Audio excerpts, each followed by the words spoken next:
नमस्कार, आप देख रहे हैं आज तक। आपके साथ मैं हूं सईद अंसारी।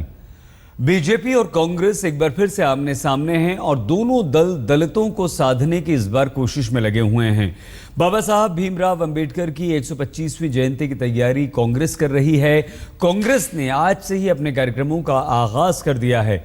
आज राहुल गांधी भीमराव अंबेडकर के गांव जाएंगे। कांग्रेस ने पूरे एक साल तक बाबा साहब के कार्यक्रम करने का ऐलान किया है।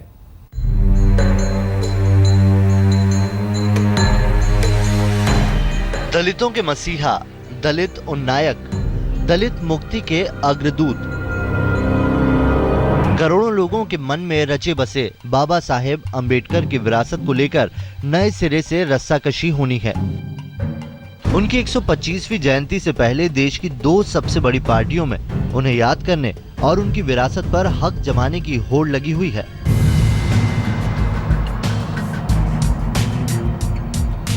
जी हां, हम बात कर रहे हैं कांग्रेस और बीजेपी की। 24 साल बाद गांधी परिवार का कोई शख्स अंबेडकर की धरती यानी महू पर पधारने वाला है। महू यानी बाबा साहेब की जन्मस्थली। आज यहाँ की फिजा बदली बदली है। खुद कांग्रेस उपाध्यक्ष राहुल गांधी महू आएंगे। सबसे पहले दोपहर 12 बजे राहुल इंदौर एयरपोर्ट पहुंचेंगे। इसके बाद दोपहर 1 बजे महू में अंबेडकर स्मारक पहुंचकर श्रद्धांजलि अर्पित करेंगे। शाम 4 बजे एक आम सभा को संबोधित करेंगे। फिर अंबेडकर की विचारधारा और विरासत पर आयोजित सेमिनार में दलित और आदिवासी बुद्धिजीवियों से चर्चा में शामिल होंगे। इंदौर से बाय रोड वो महू आएंगे। यहाँ बाबा साहब अंबेडकर जी संस्थान में जाएंगे। बाबा साहब अंबेडकर जी को अपनी श्रद्धा सुमन अर्पित करने के बाद वो पब्लिक मीटिंग को एड्रेस करेंगे यहाँ ग्राउंड पे, और उसके बाद एक सेमिनार में भाग लेंगे जहाँ आने वाले साल में क्या योजनाएं होनी चाहिए, क्या कार्यक्रम होना चाहिए, क्या ब्लूप्रिंट होना चाहिए, जहाँ तक दलित समाज है, पिछड़ा समाज है हमारे देश का, उसके उत्थान के लिए उस पर चर्चा होगी। कांग्रेस पूरे एक साल तक देश में अंबेडकर जयंती मनाएगी। इसके लिए 21 सदस्यों की समिति बनाई गई है, जिसके अध्यक्ष सोनिया गांधी हैं और सह अध्यक्ष राहुल गांधी।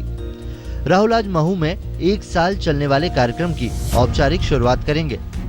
अब बात दूसरे खेमे यानी बीजेपी की। मोदी सरकार ने भी बाबा साहेब की 125वीं जयंती मनाने की जबरदस्त तैयारी की है। प्रधानमंत्री की अध्यक्षता में 19 मंत्रियों और अफसरों की कमेटी काम कर रही है। सरकार 16 बड़े कार्यक्रम आयोजित करने जा रही है। इसी के तहत 197 करोड़ रुपए की लागत से 15 जनपद में अंबेडकर अंतर्राष्ट्रीय केंद्र की स्थापना किया जाना भी शामिल है।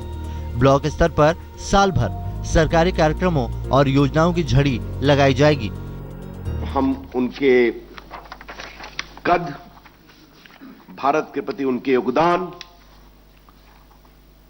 को पूरा दृष्टिगत रखते हुए उनके 125वें वर्ष को बहुत ही प्रभावी रूप से मनाएंगे।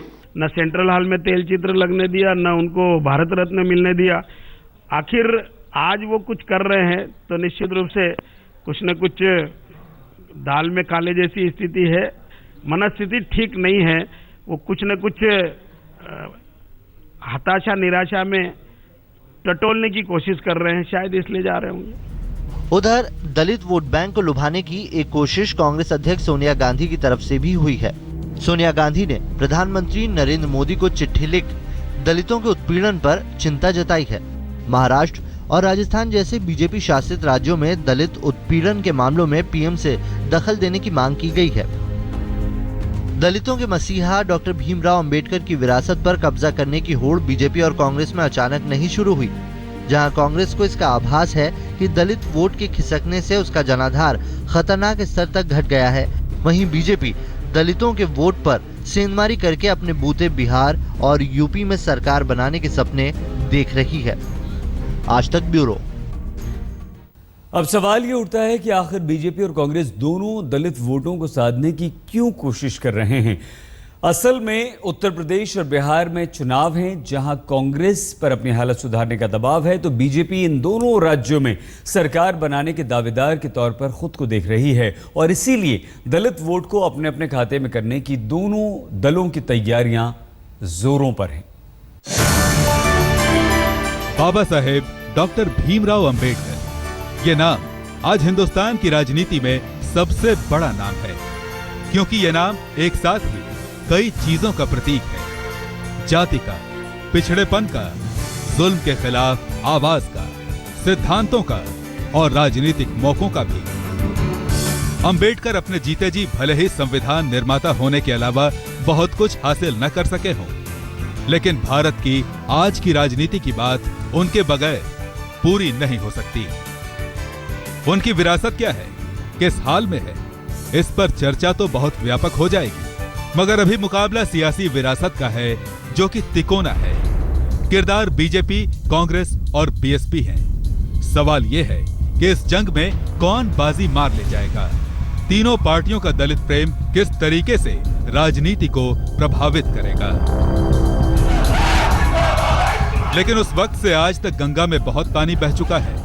आज यूपी में अंबेडकर पर बीएसपी अपना एकाधिकार जताती है, तो महाराष्ट्र में आरपीआई के 6 धड़े। इनमें से किसी का भी अंबेडकर की विचारधारा से कोई ताल्लुक नहीं। आज सत्ताधारी बीजेपी अगर अंबेडकर को याद करने लगी है तो उसका मकसद अपना जनाधार बढ़ाना है, और अगर कांग्रेस को अंबेडकर की याद आती है तो उसका इरादा अपना खोया हुआ जनाधार वापस पाने का है।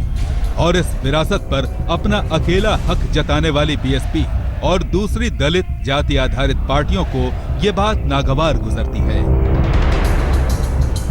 असल में जब सिर्फ जाति की बात होगी तो पहुंच सीमित हो जाएगी। इसलिए यूपी में बीएसपी ने ब्राह्मणों को जोड़ने की कोशिश की, अंबेडकरवादी पार्टी होने के बावजूद। और यही कारण है कि आज बीजेपी और कांग्रेस अपने सीमित दायरे की जद से बाहर आने के लिए अंबेडकर की मदद लेना चाहती हैं। कांग्रेस की नींद तब टूटी जब लोकसभा चुनाव में उत्तर प्रदेश में अनुसूचित जाति के लिए आरक्षित सभी 17 सीटों पर बीजेपी को जीत मिली। इतना ही नहीं, वर्तमान में पूरे देश में बीजेपी एक ऐसी पार्टी है जिसके पास सबसे ज्यादा दलित सांसद और विधायक हैं। जाहिर है अंबेडकर तो सिर्फ बहाना है, दलित वोट ही कांग्रेस का असल निशाना है। विडंबना यह है कि तमाम राजनीतिक दलों की दिलचस्पी के बावजूद दलित अभी भी हाशिए पर हैं। मैम जी, हमारी क्लास 8वीं तक की है और हम आगे बढ़ना चाहते हैं और हम 12वीं तक पढ़ना चाहते हैं। और स्कूल कहाँ है आपका दूसरा स्कूल? मैम जी नहीं, महू है। और अम्मा, ये सर मेरी दोनों बेटियां हैं, इन्हें 8वीं पास कर ली है। अब इनको मैं कहाँ छोड़ूं? जवान बेटियों को इधर मऊ जाएगी या इधर भगोरे जाएगी? कैसे छोड़ूं इस बच्चियों को? इन्हें 8वीं पास कर ली और अच्छी हाई ग्रेड से पास की। ना तो हमारे पास में लेटरिन बाथरूम है, ना कुछ भी नहीं है, ना रोड है हमारे पास में, ना सामूहिक भवन है हमारे पास में। अगर बारिश में कुछ भी कार्यक्रम करेंगे तो कहाँ करेंगे? बरसात में अगर बारिश आ गई तो कहाँ करेंगे? ना मसान घट्टे तक की हमारे पास में सुविधा नहीं है, उसकी भी नहीं, कोई सुविधा नहीं है। हमारे गरीब लोगों के लिए कोई सुविधा नहीं है, बड़े बड़े के लिए सब सुविधा है। उनके पास में नहीं भी है सुविधा तो सुविधा खड़ी कर ले। वो हमारी छोटी जाति कोई नहीं सुनता है। दरअसल विपक्ष के दलित प्रेम की हड़बड़ाहट के पीछे चौंकाने वाले आंकड़े हैं। देश भर में 16.6% दलित वोट हैं, जहां उत्तर प्रदेश में 20.5% दलित रहते हैं।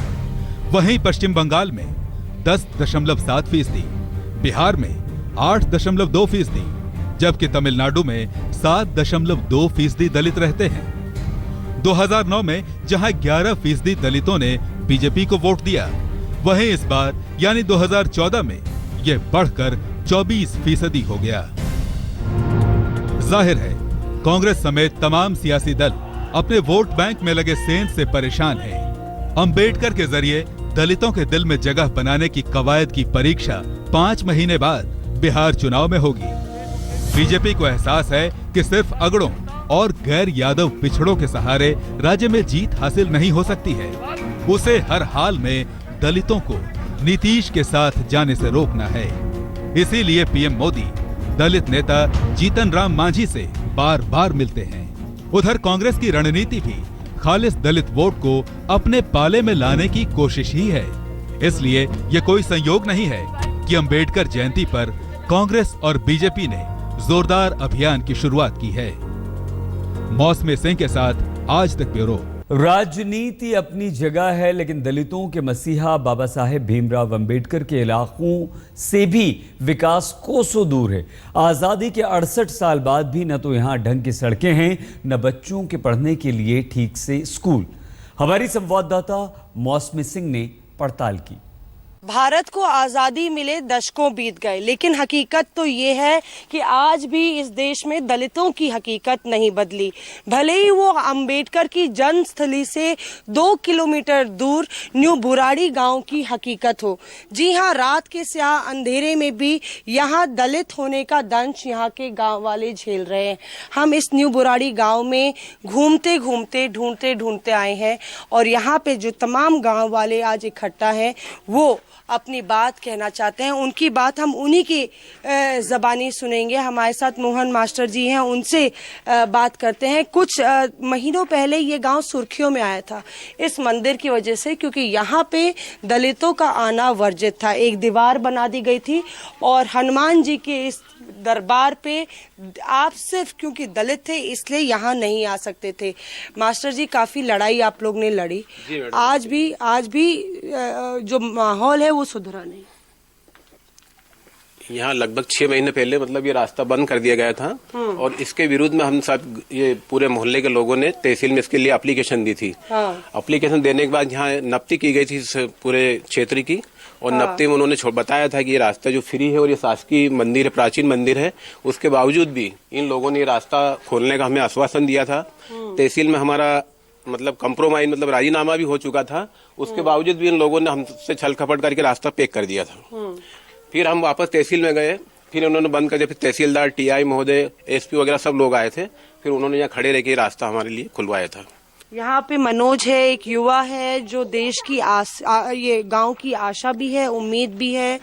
आप आर्मी में है और आपने पूरा देश घूमा है, देखा है। अफसोस होता है कि आजादी के इतने साल बाद भी अंबेडकर की धरती है ये, कोई समझता नहीं। बिल्कुल अफसोस होता है मैम, आजकल का मॉडर्न जमाना है, दुनिया कहाँ से कहाँ जा रही है, मोदी जी कहाँ से कहाँ जा रहे हैं, हमारे देश को बहुत आगे ले आना चाहते हैं, विकास करना चाहते हैं। लेकिन देखा जाए आज हर सांसद ने एक एक गांव लिया, कम से कम सरपंच अपने गांव के लिए तो कुछ करे, सब दूर गाँव में मुआयना करके देखे कि क्या परिस्थिति, और खासकर हम लोगों के लिए सबसे बुरा हाल आप ही के गाँव का।